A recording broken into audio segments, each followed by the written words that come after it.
Chapter 28, The Roman Empire, the Roman Gods. We learned earlier that the Etruscan tribes of Italy went to Greece to buy and sell. In Greece, they learned about the Greek gods and heard Greek myths, and when they came back to Italy, they passed these stories along to the Romans.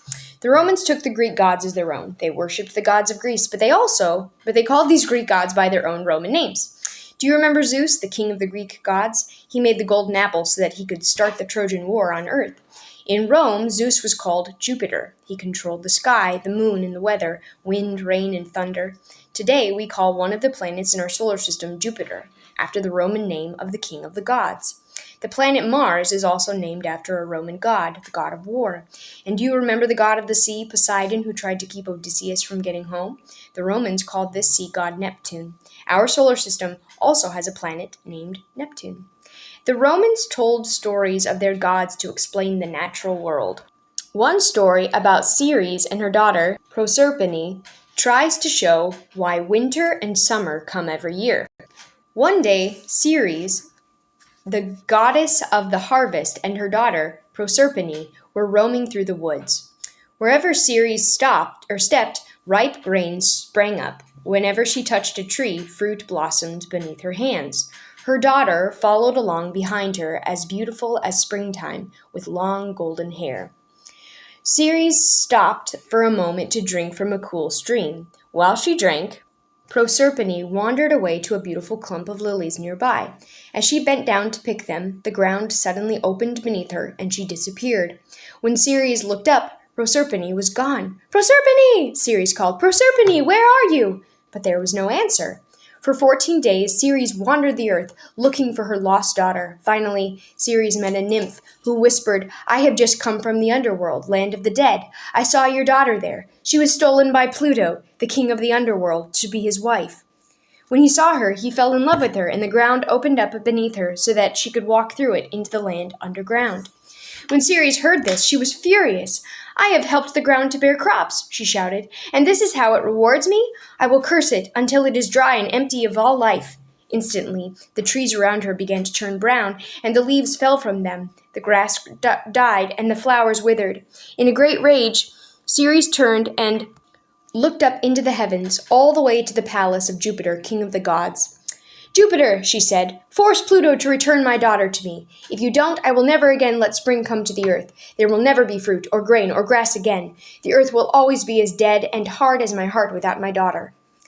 Jupiter thought about this. "Very well," he said at last. "I will tell Pluto to let your daughter go, on one condition. She can leave the underworld as long as she hasn't eaten or drunk anything in the palace of Pluto. But if she ate or drank with him there, she will have to stay." Suddenly, the earth cracked open. There stood Proserpine beside a tall, dark man in a black cloak, Pluto, lord of the underworld.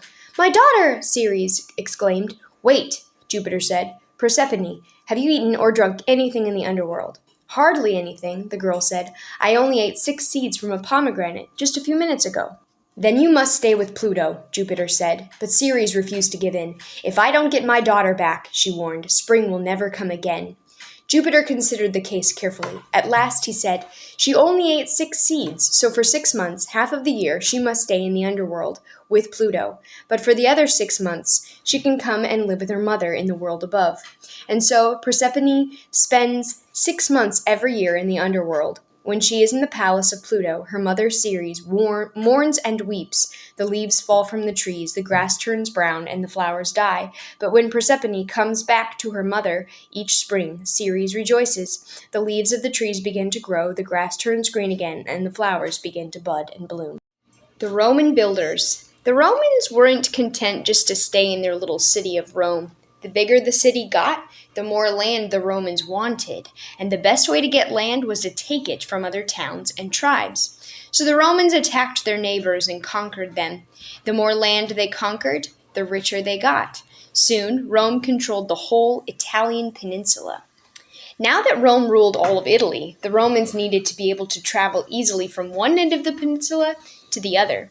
So they began to build roads. Most roads in the ancient world were rough, muddy tracks filled with holes and blocked by rocks and fallen trees, but the Romans built the roads that were easy to travel on.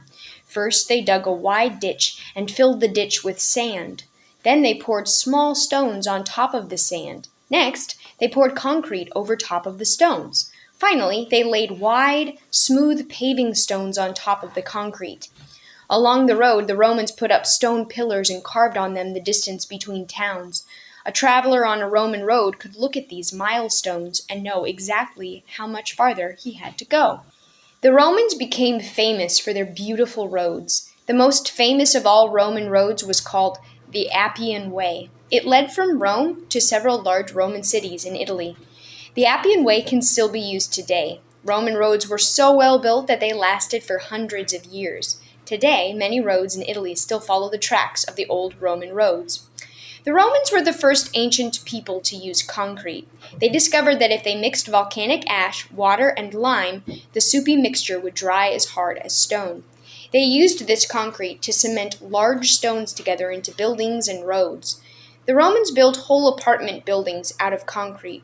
Some of these ancient apartment buildings were 5 stories high. One Roman writer tells the true story of an ox who escaped from his owner on market day and ran into an apartment building. It kept climbing up higher and higher and higher until it reached the top floor, and then it jumped out of a window. Unfortunately, some of the apartment buildings weren't very well built, and they collapsed, sometimes killing people who lived inside. Others were slums without any water or toilets. Whole families lived in one room. They dumped their waste out the windows into the streets. As the Roman cities grew larger and larger, the people who lived in them needed more and more fresh water. So the Romans designed special channels for water called aqueducts. The aqueducts were like narrow stone bridges with water pipes that ran across the top of them. Through these aqueducts, the Romans could bring water into the cities from springs 30 miles away. The Romans needed water for drinking and cooking, but also for taking baths. Baths were very important to the ancient Romans. Most of them took a bath every single day, but they didn't bathe in a bathtub like you do. Instead, they went to the public baths, which were more like swimming pools. People gathered at the public baths to get clean. They rubbed soap made from animal fat on their skin and then scraped themselves clean with special curved blades. Then they could swim in cold or hot water brought in by the aqueducts. Today, the ruins of Roman roads, buildings, baths, and aqueducts can still be found in the places where the Romans lived, even though they were built more than 2,000 years ago. The Roman gladiators. Today we're going to read a story about a man who became a Roman gladiator, someone who fought with other men as a game. The man in the story, Servius, is imaginary, but there were thousands of men just like him in ancient Rome. Servius lived in a small village near the sea. He spent his days working with metal. He made plows and hoes for farmers who lived near him, and fish hooks for the fishermen. He liked his work. At night, he would sit with his friends around a fire and talk, sing songs, and tell stories. Servius was happy. One day, as Servius was heating the metal to make a new hoe, he heard a thundering noise. He looked up, wondering if it were about to rain, but the noise wasn't thunder. It was the sound of horses' hooves. Around the corner of the peaceful village rode a group of men with swords, shields, and spears. They wore helmets and red cloaks. "We are Romans," the biggest man shouted. "We claim this village for Rome. Now you must obey us." Servius looked around for a weapon, but all he could see was a hoe hanging on the wall. He grabbed it and swung it at the man, but he missed. 2 other Roman soldiers leaped from their horses and seized Servius from behind. "You are our prisoner," the big man said. "You'll return with us to Rome." They put Servius on a horse and made him ride with them for days and days down a broad, wide road of stone. Finally, Servius saw the wall of a city ahead. It was the highest wall he had ever seen. A man standing on another man's shoulders couldn't even see over it. The soldiers took him through a small gate in the city wall. When they came out the other side, Servius found himself in a narrow, crowded street full of people. Little wooden booths lined both sides of the street. Inside the booths, men and women were selling fruit, pieces of cooked meat, bread, cabbages, and carrots, and jugs of cheap wine. Children ran down the middle of the street, chasing a mangy dog. Women hung laundry out on wooden balconies above the street. He could hear babies crying, men shouting, women talking to each other, horses and donkeys neighing. He had never seen so many people in one place at the same time. Soon the street grew wider, and the houses grew bigger. Servius began to see green gardens, fountains, and houses made of white marble. There were fewer people here, and they were dressed in fancier clothes, white togas with borders of red and blue. They were approaching the center of Rome. "Where are you taking me?" Servius asked one of the soldiers who rode beside him. "To the gladiator school," the soldier said. "You're big and strong, and you have courage. You'll make a great fighter once the trainers at the school have taught you what to do." Servius felt his mouth go dry with fright. He had heard about the notorious gladiators of Rome, fierce men who fought with each other and with wild animals while a cheering crowd looked on. "But what if I don't want to be a gladiator?" he said. "You don't have any choice," the soldier answered. "You are our prisoner. Go to the gladiator school or be executed." They stopped at a high stone wall, and 2 Romans took Servius through the gate. Inside, a large courtyard was full of men training for their gladiator matches. At the center, a man wearing only a loincloth and a belt was trying to throw a fishnet over his opponent. He brandished a 3-pointed spear in his other hand. The man who fought against him was waving a short sword and defending himself with a large round shield. His helmet was covered with pictures of fish.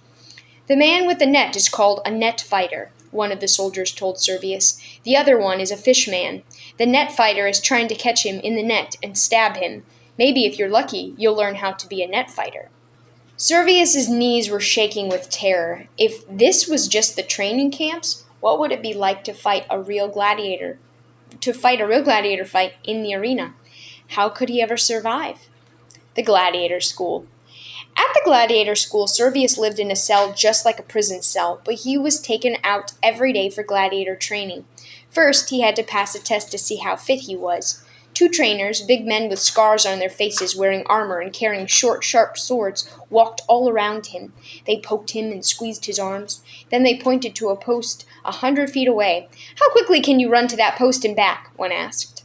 Servius scowled at the man. He didn't want to learn how to fight, but if he didn't, he would be killed. Finally, he turned around and ran to the post and back. "Very good," the trainer said. "Now let's see how you do for endurance." For the rest of the day, the 2 trainers forced Servius to run, jump, wrestle, and climb. By night, he was covered with sweat and mud and was so tired he could hardly drag himself back to his cell. But he had passed the test. The next day, Servius stood in the courtyard along with 5 other new prisoners. "You will be gladiators," one of the trainers shouted. "Repeat after me the oath of the gladiator. I undertake to be burnt by fire, to be bound in chains, to be beaten by rods, and to die by the sword. To be a gladiator is a wonderful privilege. You are indeed lucky." Servius swallowed nervously. He didn't feel lucky, but all around him the other prisoners were repeating the gladiator's oath, so he took the oath as well.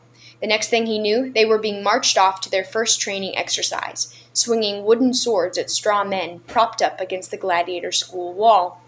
The trainers had once been gladiators. They taught Servius and the other new recruits sword-fighting moves. When Servius had learned the moves, he then fought against one of the other gladiator students.